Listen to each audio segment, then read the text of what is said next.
की तुम्ही समजा मटण वगैरे तुम्ही सेंट्रलाइज परचेस तुम्ही नगरमध्ये वगैरे करता, पण तुम्ही तुमच्या पुण्यातल्या हॉटेलसाठी तुम्ही पाणी देखील नगरवरून आणता का? हो, आम्ही हॉटेलसाठी हे अन्न शिजवण्यासाठी जे पाणी लागतं ते नगरून पास करतो. त्या नगरच्या विहिरीचा पत्ता सांगू शकाल का तुम्ही? नगरचं पाणीच चांगलं आहे तरी व्यवसायासाठी, व्यवसायासाठी. बाकीचं नाही.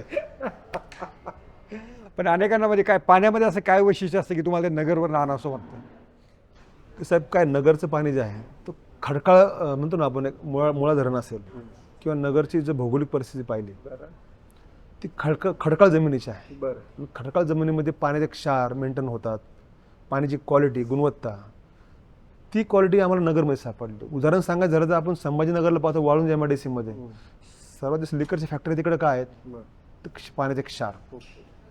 तसे नगरच्या पाण्याच्या क्षारची जे प्रमाण आहे ते चांगलं आहे, क्वालिटी चांगली आहे आणि रॉ वॉटर आहे ते.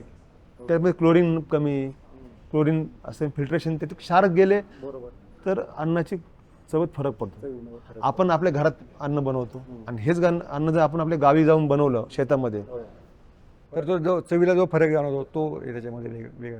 Pune's Pride Sunny's World, Life in Funshine. Resort, weddings, events, restaurants, adventure, wellness.